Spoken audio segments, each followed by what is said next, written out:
Hello friends, welcome to my channel અરુકુક ગુજરાતી. આજે હું બનાવી રહી છું ફુદીનાનો પાવડર.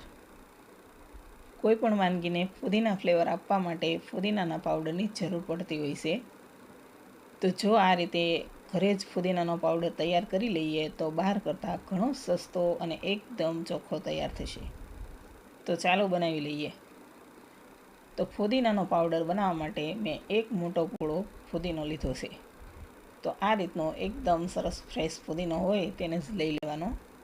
હવે તેને સાફ કરી અને તેના પાન ડાળખીથી અલગ કરી લઈએ. તો આ રીતે સારા પાન હોય તેને તોડી અને ડાળખીથી અલગ કરી બાઉલમાં લઈ લઈએ.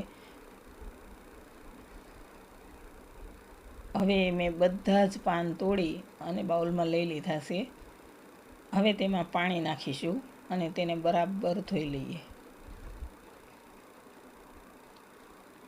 તો આ રીતે પાનને એકદમ સરસ ધોઈ લઈએ એટલે તેની અંદર રહેલો ધૂળ કચરો હોય તે બધો જ દૂર થઈ જાય.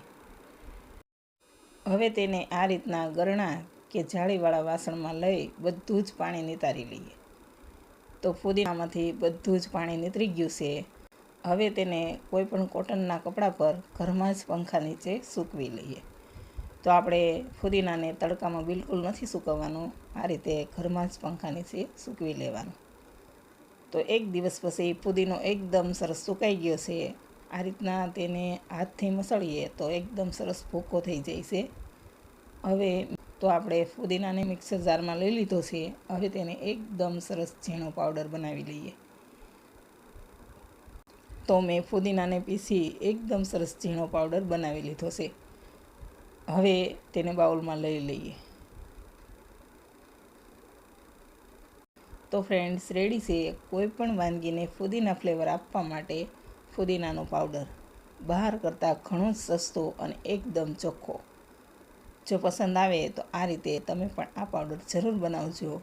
વિડીયો સારો લાગે તો લાઈક, શેર અને ચેનલને સબસ્ક્રાઈબ કરી દેજો. Thanks for watching.